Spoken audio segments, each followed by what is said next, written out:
Happy Aloha Friday. How we all doing? What up, world? Check out our Huiava project. Fence is just finished. They got this beautiful grass, just got in. Looks great. We do actually do sod instead of seed. It just makes the home beautiful, move-in ready. But I kind of want to go over today just little tricks and anything I can do to help you guys out there in real estate and buying homes and figuring out how to make this whole thing work. So this is our Huiava project. Turned out beautiful. I love the cedar fence. The cedar fence looks gorgeous. It was a lot of work, but it turned out really nice. Look at that black mulch up there. It's actually ground up rubber. But so this is our Huiava project. We bought this about 4 months ago. We've been on this thing and just about closing up our permits and actually just about closing the deal. We've been in escrow, I think 3 weeks now. And we're just actually now finishing the project. So we actually got this home in escrow before we were even done, and really stoked about that. We maybe would have hit on the market and MLS and could have got potentially more. Who knows? Hard to say, but we're happy with what we got, and we were happy with what it turned out to be. So we bought this. Originally, we had it under contract, but the numbers actually didn't work out. I think we had under contract about $680, and came to the house, actually finally walked through, and the numbers just didn't work out, and I was gonna pass on the project, and we ended up just asking for a huge credit. We got about a $50,000 credit. Always ask for a credit. Little tip number one, write that one down. You never know what you can get if you don't ask.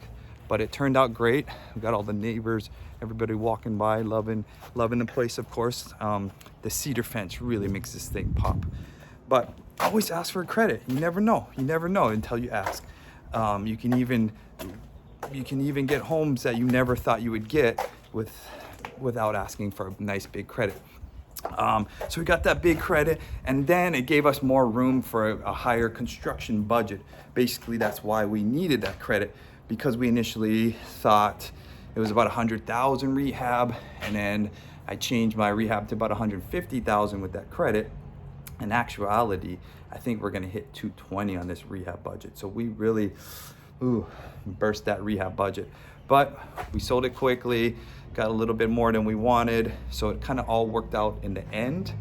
Only 4 or 5 months hold time, straight into a nice, easy escrow. Hopefully it's going pretty smoothly so far. And we're selling at $1.05 million with no agents involved, which is, we're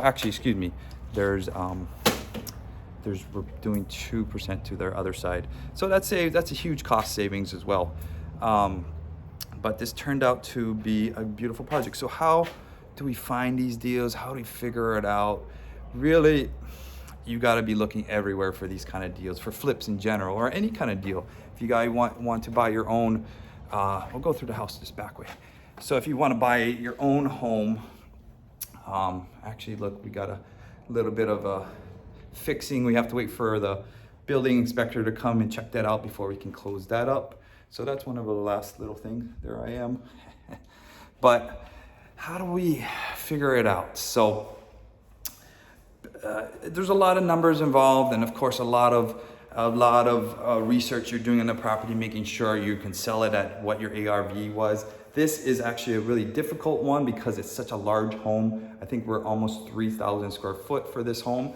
So it's a huge house for the neighborhood. The neighborhood doesn't have that many big homes like this. It's a beast of a house. So we really had to do some digging, kind of look some farther back, and just knew that with this size, we can kind of make up for anything. And that's what we ended up doing. I think it actually appraised more than we even wanted, we even needed it to be. So that kind of made up for anything. And of course, that's a risk to the whole business as well. We're luckily right now that actually we bought this at the start of COVID, and it was very difficult to buy homes. If you guys remember back COVID, when lenders were not lending, no one was doing no work. So I really had to make this deal work. Look at that barn sink, beautiful. So I really had to make this deal work, make the investors understand the beauty of this whole thing. And now that we worked hard on those buys back then, It's all turning out to fruition right now. We just have, I think, 3 homes already in escrow that are not even making it to the market. So just because of the slim pickings, people want, homes that are move-in ready. They want beautiful homes like this. So another trick to it all is to get the home under contract and almost figure it out. So I like to tell people a lot of times, get control of the house and then you can do more. Look at that bathroom, looks beautiful. I'll show you some videos as we go through. We got the white faucets. It's kind of a nice clean shower. It's a white glass subway, super clean. And then I don't know if you can see the floor. There's like an octagon floor. Super, I like modern. I like to be modern. And I make this stuff look nice, not with high cost. I mean, there is some things that, may cost a little more, that sometimes you don't need to do. But when we feel that when you're selling $1 million house, thanks Courtney, I'll give Courtney all the credit for this idea. I copied my buddy Courtney. He did this same idea and I loved it so much that we figured it out on our own, made our little tweaks. Nice electric fireplace that lights up, mounted a TV. We got the plugs for the TV. So everything's nice and clean over there. Just a beautiful living room, entertaining room, I guess you can say. We have a huge dining room. And then I spent more on this glass railing right up there. That was, I don't know, a couple grand for that, as well as with the showers, doors. So things like that in $1 million house really help sell this house. And look at that cool fan. That fan is really cool. It's the ceilings. I always kind of keep it safe and just use the color of the walls on the beams, even though I could get a little more crazy with that. But again, I'm trying to sell to the masses, to sell to everyone. So when we're designing these things, I try to keep what everyone will like. Try to keep what, not just me like, but the whole community. So a lot of things we do that we find people like, we just keep on doing it. For example, the bathroom, you will see this in almost all our homes, that standard white wavy tile with the rock in the back. And we always actually use this mirror with the wood. And I got this cool lights. I'm not gonna tell you guys secrets where I get a lot of my stuff, but we are always looking for new things to design. I'm actually now dabbling into Alibaba, AliExpress. I wanna check out some of that stuff.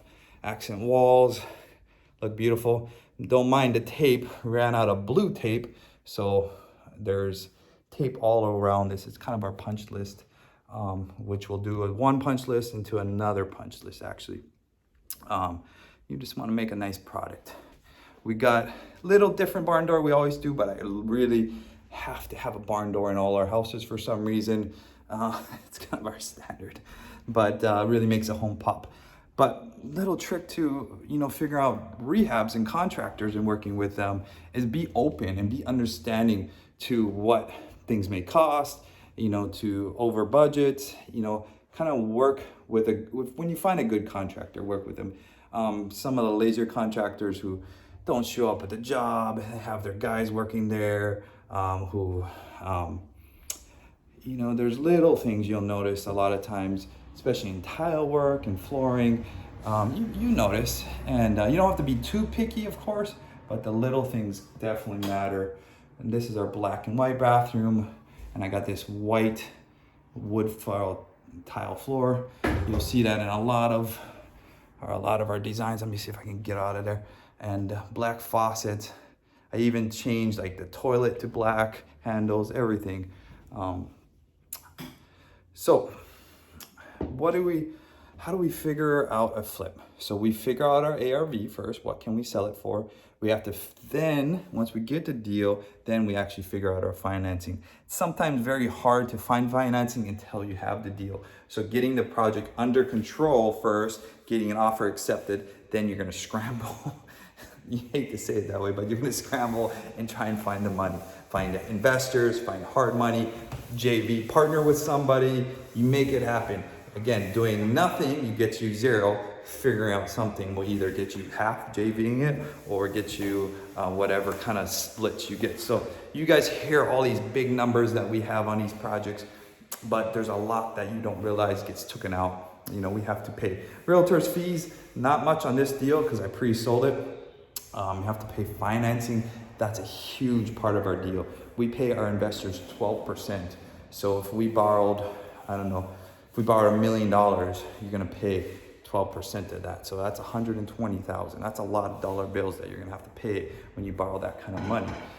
And that's the name of the game, to get these jobs done fast, because that's a huge holding cost. The money is really short term, and that's why they are flips. They're only a year term for most of our loans. So the year term means you got to get it done fast and get it sold. Or you have a plan B and BRRRR it. It's called BRRRR, or refinance it out. So when we buy a deal, it's nice to have two exit strategies, not one, but two. We can do it as a flip, but if we buy right and be all in at about 70%, rehab, everything, financing, everything 70% below its value. So say we bought this house at 500, we fixed it up at 200,000, and it's worth $1 million. We can go to the bank, and if we don't flip it, we can go to the bank and take out a refinance, a loan for up to 75% of the home value, and take out all our money. And it would be, we'd keep it as a rental. We wouldn't do that on this project because it doesn't cash flow properly. And we look for cash flow rules, simple rule to follow. Just off the top of your head, it's called the 1% rule. Look for a property that you can buy and be all in. Say we're all in at 700,000 here. We would have to make $7,000 rent. That's not gonna happen. So all you realtors out there who say, Hawaii is a great place to buy rentals, you're probably brand new, aren't you? So the better rental states are, I think Indianapolis is actually #1 rental state, Ohio is #2, and so forth. These are states where you can buy $100,000 homes and get $12,000, $15,000 rents for these types of homes. So these are A-class markets where we live in Hawaii, San Fran, New York. These A-class markets tend to have more successful people throwing their money into places to rent out, and thus driving up the market. Thus, so much different reasons why you drive up the market. Low inventories, low land. Most of our homes are land-based property. The value is in the land. Honestly, a lot of our houses is probably worth the same amount of money as it is as a Ohio property. It's just the land. The land is, we have so limited land in here in Hawaii. But so back to that, having that two exit strategy, you know, being able to buy right, 70% all in, and then we can flip it, make our profit, or B, buying with the 1% rule. So having that exit strategy of being able to flip it, or to buy, rehab, rent, refinance, and repeat. That's the second exit strategy to look at. And actually now, if I possibly can keep it, I will keep it. Flipping is a job and it's a lot of work. We've been doing this for a while. I think we kind of started in 2013, really got strong into this 2015. And it's a lot of work. It takes time, energy, effort. It takes part of your day. I'm here 5 o'clock at night. We just were escorting the driveway, cleaning off the roof, little things that bother me. I know the guys won't get. Yeah, that's it for this project, Huiaba. Stoked that you guys got to see this project. Really stoked on how it turned out, and very happy that this family gets to enjoy it for years to come. Look at this front door. My wife picked out the front door. She gets credit for that. Looks beautiful. $1,500 front door compared to a normal door is like $400. So, but that's it. That's how this job works. Sometimes you go over and you got to figure out. Sometimes you go under. It just depends.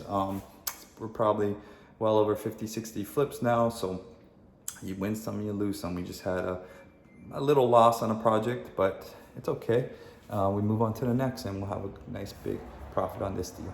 So thank you guys. You guys have Aloha Friday and a hui ho.